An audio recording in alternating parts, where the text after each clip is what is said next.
Before the world knew Rowan Atkinson as the man who could make millions laugh without saying a word, he was a quiet boy growing up on a farm in County Durham, England, surrounded by fields, discipline, and expectation.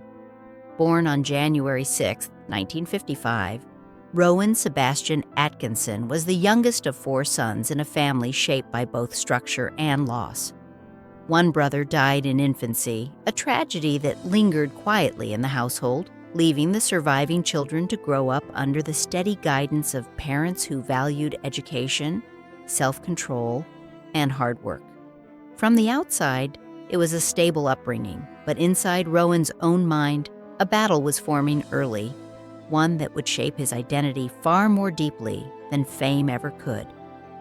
The burden of a stutter. Around the age of 5, Rowan developed a severe stutter that made speaking an exhausting, often humiliating experience. Words caught in his throat, sentences fractured, and the simplest classroom interactions became ordeals. School, rather than being a place of safety or discovery, turned into a daily test of endurance. His classmates noticed immediately, and children, often cruel without understanding, singled him out. Teasing escalated into mockery, and the boy with the expressive face and halting speech was treated as strange, even inhuman. Years later, former classmates would recall the harshness of that environment, noting how isolating it must have been for someone so visibly different. The label of alien followed him for years, not because of anything he did, but because he could not speak the way others expected him to. Discovering an unexpected escape. Yet something extraordinary happened whenever Rowan stepped onto a stage. In front of an audience, performing a role, his stutter seemed to disappear almost entirely. The fear that tightened his chest in everyday conversation loosened its grip, replaced by focus and control. Acting created a distance between himself and his voice, as though the character, not Rowan, was doing the speaking. This was not confidence in the traditional sense, but relief from the constant self-monitoring, the anticipation of ridicule, the pressure of being understood. Performance became his refuge, not because it made him visible, but because it finally made him free. Academic excellence and quiet expectations. Despite the challenges of speech and social life, Rowan excelled academically. His intelligence was evident early, particularly in mathematics and science, and he pursued those strengths with determination. After school, he attended Newcastle University, where he studied electrical and electronic engineering, graduating in 1975. To his teachers and peers, his future seemed obvious: a stable career in engineering, perhaps research, perhaps industry. Comedy was not a practical ambition, especially for someone who struggled to speak. Even Rowan himself did not initially imagine entertainment as his path. Yet, beneath the equations and lab work, the pull of performance remained, quietly but persistently present. Oxford and the turning point, Rowan continued his studies at the Queen's College, Oxford, where he began work on a master's degree and briefly pursued doctoral research.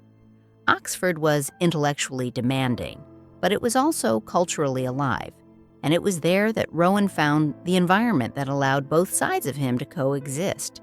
He joined the Drama Society and a student review group, where his unique approach to comedy began to take shape. Fellow students noticed a transformation. The reserved, soft-spoken engineering student became animated, precise, and fearless on stage.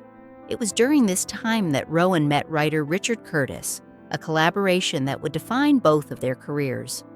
The power of physical comedy. What set Rowan apart even then was not verbal wit alone, but his instinctive understanding of physical comedy. Influenced by performers like Buster Keaton and Jacques Tati, he explored movement, facial expression, and timing with near-scientific precision. His performances relied less on clever lines and more on controlled absurdity, drawing laughter from silence as effectively as from speech. This approach did more than entertain. It protected him. Physical comedy allowed Rowan to communicate without confronting the vulnerability of speech. turning his perceived weakness into a creative advantage. Early recognition and lingering doubt. In 1976, Rowan performed with the Oxford Revue at the Edinburgh Festival Fringe, marking his first significant exposure beyond university audiences. The reception was mixed but promising. Some viewers were confused by his unconventional style, while others recognized something rare and original. Despite this, success did not come easily. After completing his thesis in 1978, Rowan faced repeated rejections from broadcasters who struggled to categorize his work. Television executives were uncertain how to use a performer who didn't fit traditional formats, and auditions were particularly stressful, often triggering the return of his stutter. For a time, Rowan considered walking away from comedy altogether, learning to hide inside characters. During this period of uncertainty, Rowan made a crucial realization. When he spoke as himself, anxiety and hesitation returned, but when he became someone else, the stutter faded. Characters provided armor. They allowed him to speak, move, and exist without self-consciousness. This understanding reshaped his approach to performance. Rather than trying to overcome his speech difficulties directly, he leaned into character work, crafting personas so complete that Rowan Atkinson almost disappeared inside them. It was not deception, it was survival. The first breakthrough. Rowan's first real breakthrough came in 1979 with a BBC radio series that featured him playing multiple fictional characters. Though the program aired quietly and reached a limited audience, it demonstrated his versatility and originality. Critics who heard it took notice, even if the wider public did not.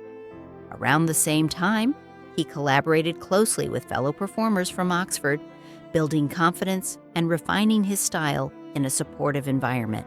These collaborations were crucial, allowing him to grow without the pressure of mainstream attention. A risk worth taking. Returning to the Edinburgh Fringe in 1979, Rowan presented a largely silent show built on mime and exaggerated physicality. The response was polarized. Some audience members walked out, uncertain what they were watching, while others stayed, captivated.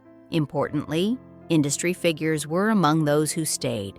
They saw not just novelty, but discipline, control, and potential. Soon after, Rowan was given another chance at television, though early pilots failed. Persistence paid off when the BBC commissioned a new sketch show that would change British comedy forever. Success that nearly didn't happen. When the sketch show finally aired, it was initially met with confusion and harsh criticism. Viewership was low, and some reviewers dismissed it entirely. Yet a senior decision-maker at the BBC believed in the cast and ordered a second series. That single decision altered Rowan's life. Over time, audiences began to appreciate the show's sharp satire and unconventional performances. One sketch in particular, featuring a furious guerrilla monologue delivered with theatrical intensity, captured public imagination and cemented Rowan's reputation as a fearless comic performer. The cost of perfection. As success grew, so did pressure.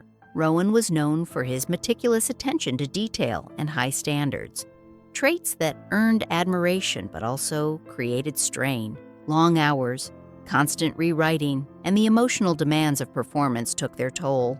While the public saw confidence, behind the scenes Rowan often battled anxiety and exhaustion. Comedy for him was not effortless joy. It was precision work that demanded total focus and left little room for rest, reinventing himself again.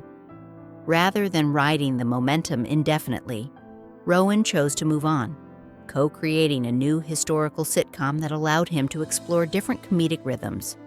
The first series was ambitious but flawed, hampered by production challenges and mixed reviews. Yet instead of abandoning the project, the team reworked it entirely, simplifying the format and sharpening the writing. The result was a transformed show that found both critical and popular success, eventually becoming one of the most celebrated comedies in British television history. Comedy meets tragedy. The final installment of that series took an unexpected turn. blending humor with a sobering portrayal of war. The balance was delicate, but it worked. The ending, quiet and devastating, resonated deeply with viewers and remains one of the most remembered moments in television. For Rowan, this project was meaningful not just artistically, but emotionally.